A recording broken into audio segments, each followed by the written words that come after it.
doesn't know this dilemma? On the one hand, you want to make a cool original comic. On the other hand, the hand. Why is it so hard to draw? Why does it always look so wrong? We're gonna try and change that in only 10 hours, because I can draw a comic with people with no hands. That'd be weird. Or they run around like this all the time with their hands behind their backs. No, no, we can't have that. So if you think I'll have a structured approach to getting better at drawing hands, you are dead wrong. I mean, I watched a video where they were like, this is the one best approach to get better at drawing.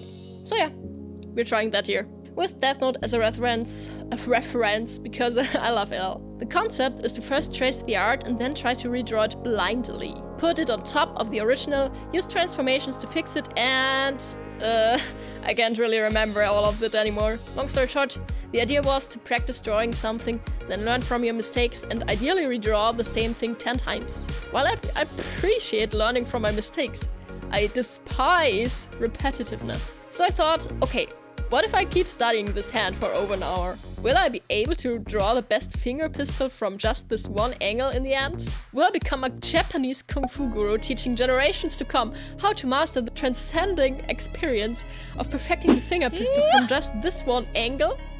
Screw that. So let's still learn from other artists at a much quicker pace now. To make this clear, I will always point out which hands are just copies and which ones are my own creations from start to finish, to credit the original creators, as far as I still remember them, hopefully. Anyways, let the copyright gods be with me on this, please. I think it's a crucial step to see how others draw comic hands if you want to draw better comic hands yourself. There are many different possible styles, and before I find my own, I'll just mix it up and practice some different ones. These hands here are copied from Angels of Death. I mean, they're not copied, I said it wrong. They're inspired by Angels of Death, which I really enjoyed reading anyway.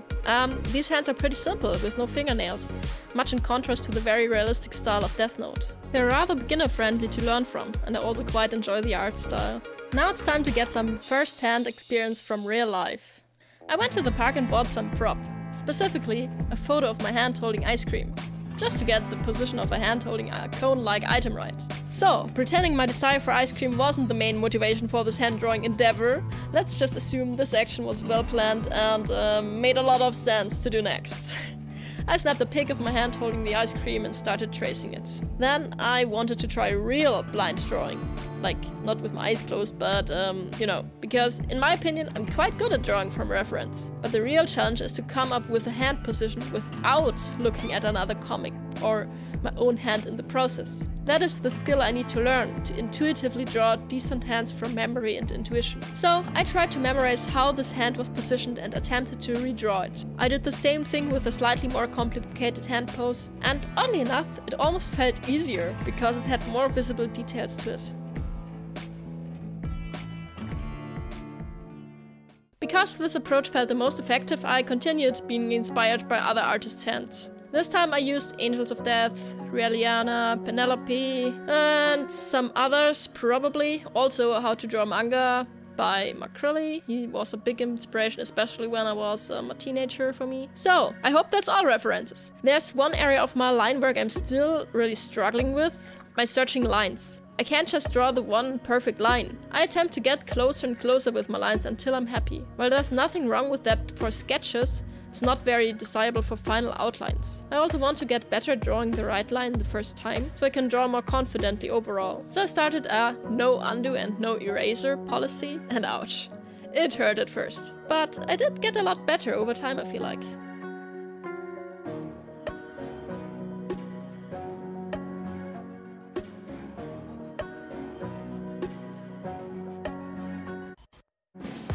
So far I've done a lot of inspired drawings from other artists or copying from real life, but nothing truly original. I've practiced enough. It's time to put these skills to work.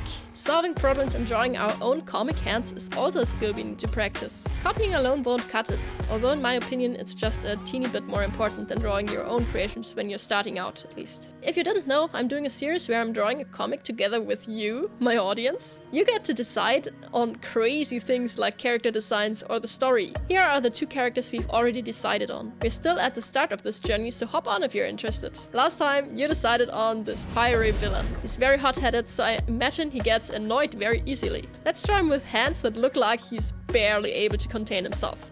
This is actually a super fun position.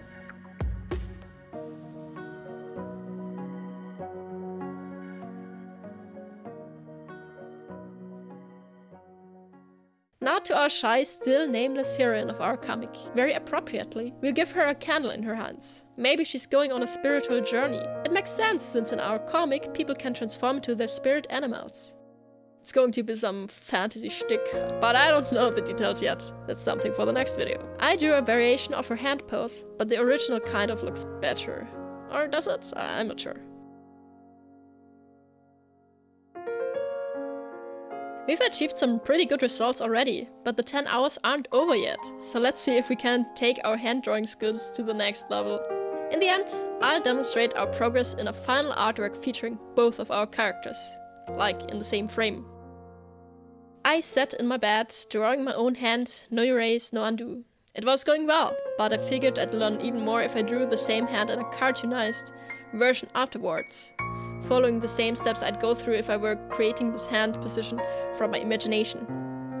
Of course, I had the original hand drawing right next to it, but I felt like this approach was immensely productive for me. It trained me to be more aware of the shapes of the hand and go through the entire process of sketching and outlining.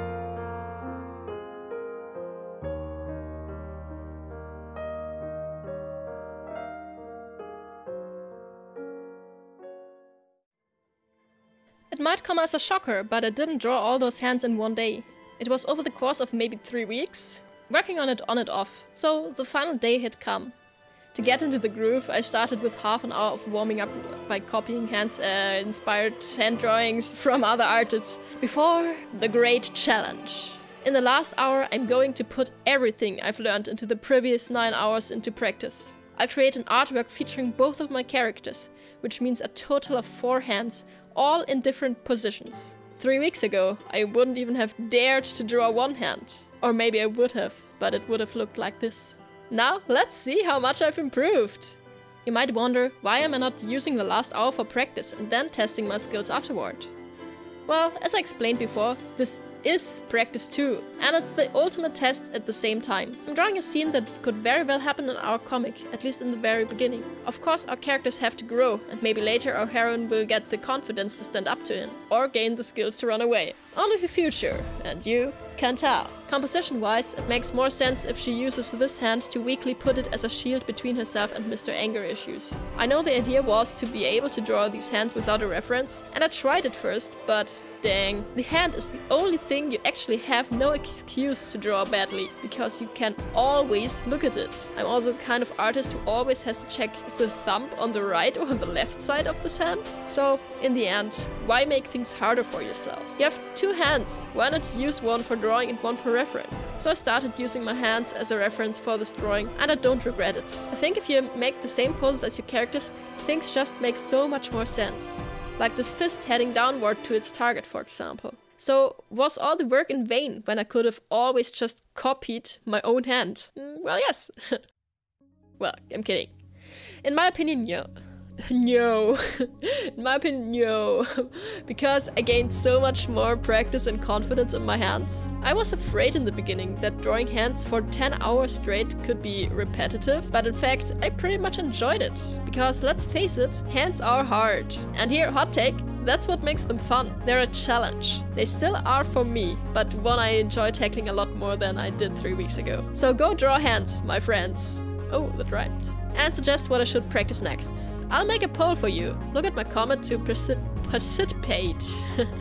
And check out my comic series too. See ya!